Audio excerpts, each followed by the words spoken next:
والذین کذبوا بآیاتنا وکسان چې درو غني آیاتونه زمونږه سمون دوی کان دي وبکمن او چړګان دي فی الظلمات پتیارو کې دي من یشاء الله یذلله هغه څوک چې الله تعالی وغواړي نو سورۃ الانعام آیت نمبر 39 اعوذ بالله من الشیطان الرجیم بسم الله الرحمن الرحيم والذين كذبوا بآياتنا صم وبكم في الظلمات من يشاء الله يضلله ومن يشاء يجعله على صراط مستقيم صدق الله العظیم. دین مخ کی آیت مبارکوں کی اللہ تبارک و تعالی د مشرکینو د طرفنا نبی کریم صلی اللہ علیہ وسلم په حضور کی او اعتراض هغه نقل فرمایل چې په دې پیغمبر باندې سنخه او معجزه ولنه نازلېږي. الله تبارک وتعالى فرمایل چې زه په دې قادر یم چې د دوی د خوخي مطابق معجزه راولګم، خو دوی اکثر پوهیږي نه په دې خبره باندې چې کچې د دوی د خوخي مطابق معجزه راولګل شي او راشي بیا هم دوی انکار وکړي نو په دوی به عذاب راځي. څرنګه چې مخکې قومونو باندې به د هغوی د خوښې مطابق د هغوی د منشا مطابق معجزه راولګلی شو او د هغې باوجود هغوی انکار وکړو نو الله تبارک وتعالی په هغوی باندې عذاب راولګلو. او بیا د محشر د یاد دهانۍ دپاره الله جل شانه دا ارشاد فرمایل چې دا پدې مقدس مکه باندې دا څومره مخلوقات دي، زنده سری دي، سالرون کې مخلوقات دي، ته دې ټول استاسو په شانتي او جماعت او ډلې دي او دا ټول مونږ په یو کتاب کې محفوظ کړی دي او بیا اورز د محشر به دا ټول د الله جل شانه په حضور به جمع کیږي. نو چې کله دغه زناور چې دا د احکام مکلف نه دی، د احکام پابند نه دی، دغه زناور د الله جل شانه په حضور کې جمع کیږي، د دوی حساب او کتاب کیږي، نو بیا انسانانو له خپل سوچ او فکر پکار دی چې انسان او جنات دا دوانه چې دی براه راست د احکام مکلف دی. لہذا دوی سره به هم دغه سي حساب او کتاب بکیږي.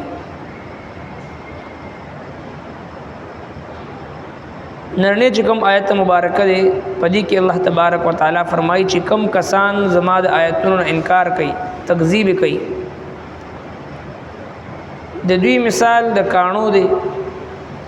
او د چاړګانو دی او دوی په تیارو کې پراته دي. الله تبارک وتعالى چاته وغواړي نو او گمراه کی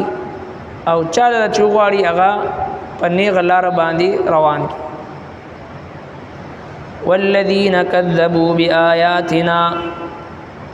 او هغه کسان چې دروغ غني آیتونه زمونږه سمون دو کان دي وبکمن او چاړګان دي فی الظلمات پتیارو کې دي،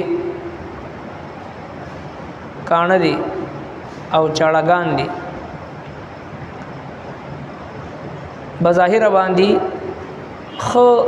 غټ غټ وګونه لري، خو چون کې الله تبارک وتعالى دا وګونه چې کوم مقصد د پاره ورکړي دی هغه مقصد کې نه استعمالي.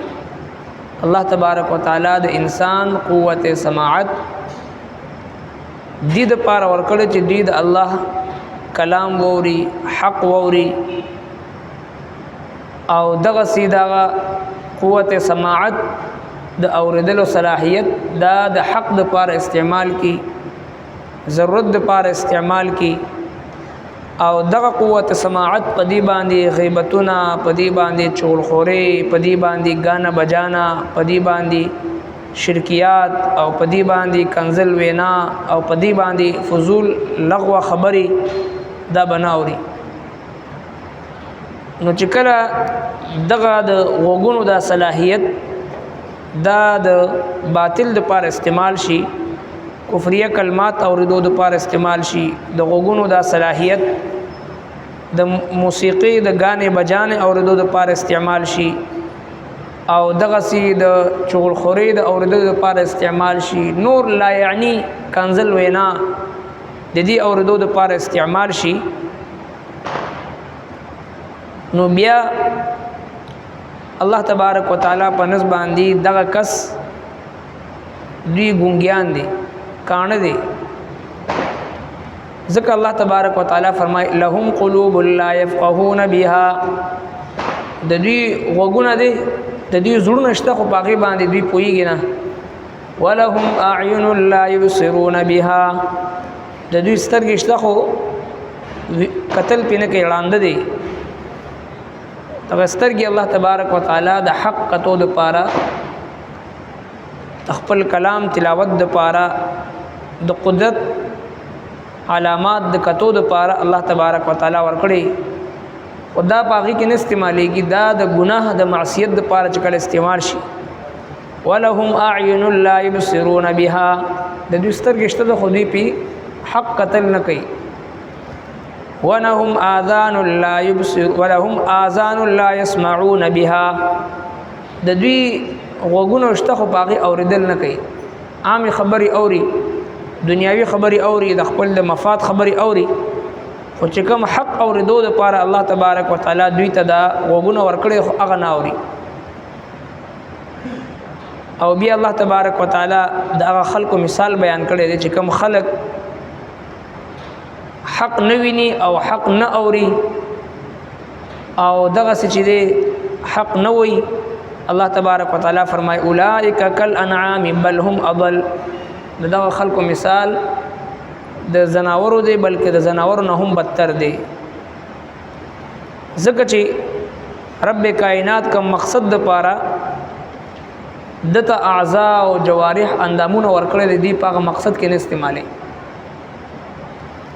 لہذا د انسان تخلیق یو عظیم مقصد دپاره الله جل شانه کړی دی، چې هغه د الله تبارک وتعالی معرفت دی، او دا یو څو ورځو ژوند د الله جل شانه د منشا مطابق تېرول دی. که په دې مقصد باندې انسان ناکام شو، نو بیا د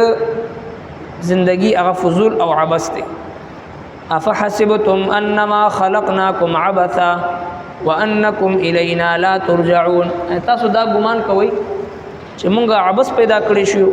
مونږ به الله تبارک وتعالی ته به حاضر نه یو. لہذا ایحسب الانسان ان یترک سدى، ایا انسان دا ګمان کوي چې زه بس اسې یو غورځولی شوی شی ما به مقصد پیدا یما او پیدا شه او لوی شه او مړ شه، داسې نه ده،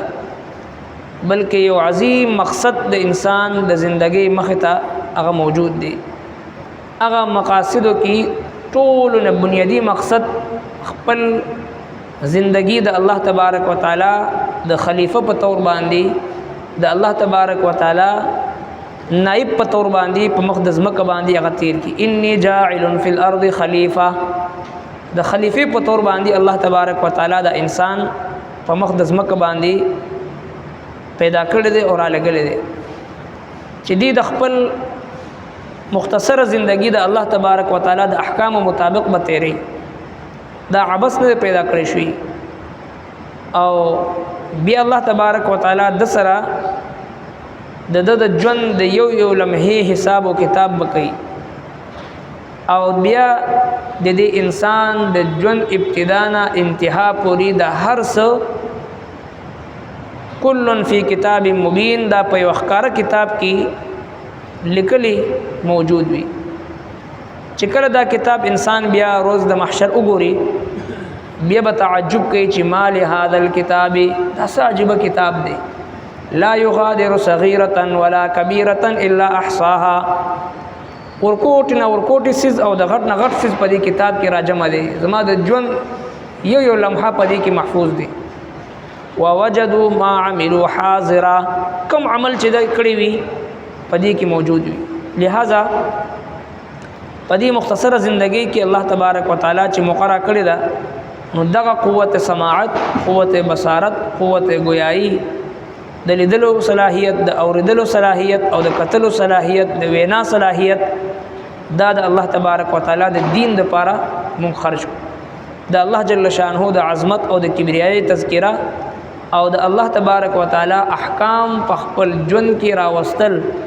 او جبا همیشه د الله تبارک وتعالى په ذکر سره تر ساتل دیو جن چې کم ذکر کم جبا د الله تبارک وتعالى د بڑای بیانولو کې مشغول وي د الله په ذکر کې مشغول وي درود پاک کې مشغول وي نو چې کله د انسان آخري وخت راشي خود به خود په دې جبا باندې دا کلمات دا جاری کیږي لہذا کوم خلق ته د ذکر عادت وي د درود پاک عادت وي د استغفار عادت وي موږ او تاسو وینو چې کله دا غوي د ژوند آخري لمحات راشي دی په ذکر کې مشغول شي او د الله محبوب پیغمبر فرمایي چې من قال فی آخر کلامه لا اله الا الله دخل الجنه چې کوم انسان خپل آخري کلام لا اله الا الله وي د روح د بدن نه وتل دی او جنت ته رسیدل دی نو لہذا چې کله د زندګۍ تیرولو دوران کې زمونږه قوت گویایی قوت سماعت قوت بصارت دا د الله تبارک وتعالى په فرمانبرداري کې تیر شي په اطاعت کې تیر شي نو په وخت د مرګ کې الله تبارک وتعالى د کلمه شهادت وینا دا مسلمان ته اسانه نو لہذا الله جل شانه د قران نه چې کوم خلق منکرین د آیاتونو د هغه په باره کې فرمایي والذین کذبوا بآیاتنا وکسان چې درو غني آیاتونه زمونږه سمون دوی کان دي وبکمن او چړګان دي فی الظلمات پتیارو کې دي من یشاء الله یذلله هغه څوک چې الله تعالی وغواړي نو بلار کړي هغه لره ومن یشاء یجعله او هغه څوک چې وغواړي هغه پوخ کړي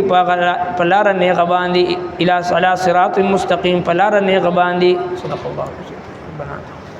ربنا تقبل منا إنك أنت السميع العليم وتب علينا إنك أنت التواب الرحيم صلى الله تعالى على خير خلقه محمد وآله وأصحابه أجمعين